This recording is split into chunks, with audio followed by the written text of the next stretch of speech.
Just a little recap of what's already happened this weekend. The Brock Badgers, your host team, fell to the Trent Excalibur yesterday in the first semifinal game 7-6, and the Western Mustangs topped the Guelph Griffins, winners of the 2013 and 2014 Baggataway Cup championships, by the score of 10-9. Who will take home the glory? We'll find out in just a couple hours' time. But for now, let's send it to the broadcast team and Stephen and Pat. Guys.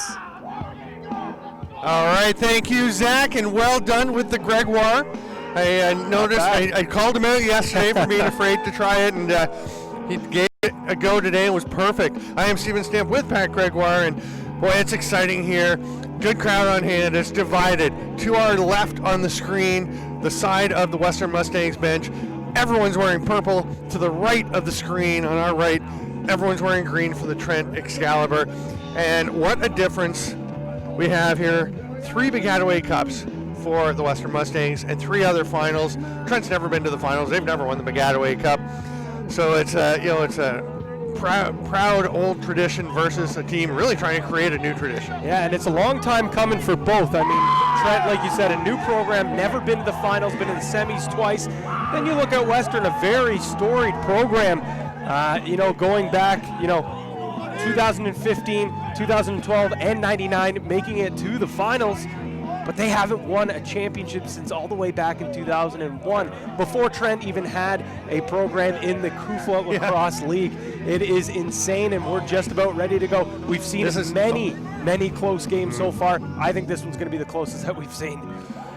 This is one of the key matchups today. Michael Byrne was dominant yesterday. Nick Karam for Trent wins the first one. Johnny Leclerc picks it up. Leclerc was outstanding yesterday. Oh, and he holds onto the ball from a big hit, but then, and it's going to be a penalty. I was going to say they take the ball away from Leclerc, but they do it with a penalty. So Trent will go to a quick power play, and that is huge for the Excalibur after the slow start yesterday. They really were not good for the first quarter of the game, and even when they made some good things happen, they didn't quite get the breaks with some posts and things. No, I mean, it took a little while just for them to get their first possession of the game on offense. It's nice for this team to see that, they're going to get a chance on the power play here, and we saw yesterday when they do get the chances, they can bury the ball. Cole McWilliams on the crease, and Jeff Fernandez down there as well, while Garrett Eddy and Dan Mickle pass around outside. The shot by Eddy is stopped by Manraz Najjar.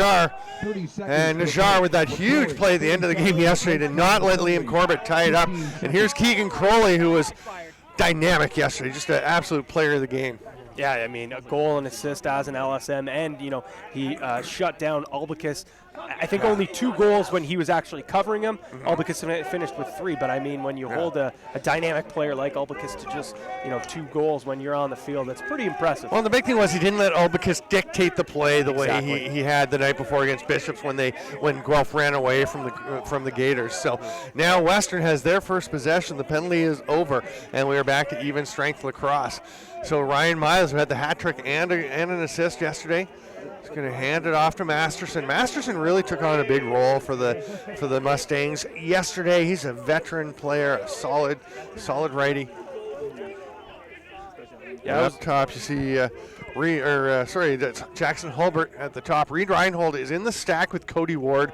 Reinhold, the big body, who could be a huge influence today, and Cody Ward, of course, the leading scorer in the league with 52 goals this year. There's a bulge rush by Hulbert. Cameron Page keeps him out. There's a shot by Reinhold. Nice save by Holton, but the rebound sneaks away from him. And Ryan Miles is right there to grab that loose ball with just a goal that Liam Corbett scored yesterday. And those are so big. I mean, the big save by Holton, but he kind of fell backwards away from the ball. Yeah, and Kyle Holton, he's kind of similar goalie that we talked about with Michael Alani from Guelph. Not the most orthodox goalie, so he does go down, kind of lets his rebound go out of the crease, which allows Miles to be able to go in and grab it. If that's in his crease, he's okay to hold it in, but he it's out of the crease, he scoops it up, and Miles coming up big for this Western team at big moments. And coming up big for Trent, Nick Karam with his second face-off win. Michael Byrne and Nick Karam were the honorable mention All-Canadian face-off men for their respective teams, but Byrne was dominant yesterday. Now Nick Finley runs it ahead, and he'll hand it off. There's Cam Garland, the rookie, who had the winning goal yesterday. Garrett Eddy around to Jeff Fernandez. Eddy makes so much happen for this Trent team, and he'll pass it over to the point. Nick Karam is going to take a dodge. There's Haber. Austin Haber is just a brick wall, but Karam gets in there and gets a shot off.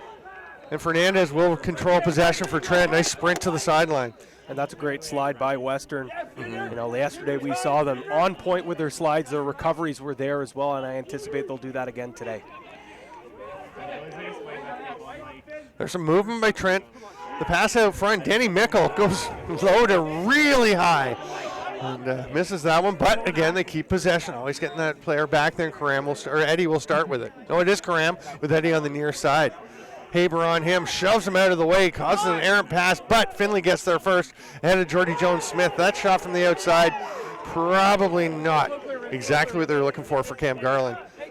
The low skipper, low to low from way outside. No, absolutely not. Najjar just making only 8 saves yesterday, but not being tested nearly as much as we saw Lalani in that game. But, you know, it wasn't just the amount of saves that he made, it was more the quality of saves. And we talked about it, not even some saves, you know, coming out to at the end of the game, clamping on that ball to make sure that no chances were going to come for Guelph at the end of the game. Brian Miles passes it off. There's Hulbert with the ball again. And Western loves to run the fast break. So far, no opportunities. Oh, what a pick by Brandon Armstrong to knock that one away. Does go off his stick and out of bounds. So they'll retain possession. And Thomas Masterson takes it. Moves it quickly around. Reinhold to Miles. There's Cameron Page on the D midi roll, and Nick Finley steps in to help. That shot's a little wide. Goes to Masterson. Up top, Reinhold's going to let it go. Little fake, and Finley's on him. Big body play by Ethan Schott, and he runs back into the deeper close position. Reinhold loves that little stall fake, you know, the little bit of a jab step and pulls back. We saw him with a beautiful goal yesterday doing the exact same move, but Trent doing a good job getting his hands out on on Reinhold to not let him take that shot. Here's a dodge attempt by Hulbert. Gets over to Reinhold. He's going to have to go up to Miles. Interesting, we saw yesterday Cole Murdoff, number 3 for Trent, their honorable mention defender. That shot goes wide by Ward. He was D'd up on Brandon Slade yesterday, the top scorer from Brock. Today, he looks to be matching up with Cody Ward so far, of course, the leading goal scorer in CUFLA and the leading scorer overall. You know, I like that matchup a little better. Ward's more of a finisher inside player, where Slade very quick, very agile, which doesn't match up well for Murdoff, but him being inside of a player, I like that spot for him. I think that's a great matchup we're going to have to keep our eye on. Miles very patient at the X. Finally a bit of pressure from Cameron Page. So he goes to Reinhold. Shot out on him. Finley on Hulbert. Hulbert protecting in the right hand. He's keeping that left arm in position to protect the attack, the defense. There's Miles. Gets the pass to Ward. Holton gets it. Just gets enough. He looked down to see if that had trickled through. It had not. And a quick pass out to Murdoff. There's pressure from Ward, but Page is wide open. Here comes Jordy Jones-Smith to pressure the ball with Ward coming back from behind. They get the ball to the far side, and Schott has it. He's going to look for a short pull. Moves it ahead. Obviously, Western wanted to come up with a goal there, feeding Ward on the inside, but that's the looks that they're going to have to get to Ward. Yesterday, a little bit too much perimeter for him. He's most effective when he's inside on the stack. You draw the slide away from him, and he's just a pure finisher. He does have ability to score on the outside as well, but that's where he's really effective. Zabolt's number 22, the big man, gives it off to Cole McWilliams. Scored a critical goal for Trent yesterday. Jordy Jones-Smith on him. Fernandez with the pass into the middle. DeMarkey with a jump shot. Saved by Najjar. It's kind of a high-to-high jump shot, which to me is a pretty low percentage chance. Very low percentage chance, especially, like you said, wrong side. So far out, you know, and the way Najjar has been playing all season, he's going to eat that up, especially stick to stick. You got to really, really test this goaltender. Both goaltenders, I mean, they've been fantastic this weekend. You can see Trent back with their forwards, their attack back near midfield, which is a calculated effort to control the Western fast break. Western is deadly when they're able to break out. And here the ball is on the ground. It looked like it had gone out, but it didn't quite hit the line. Murdoch tosses it. Nice little lead pass to Holton. And Leclerc bobbles it, but gets it. A little lead pass there to Shot.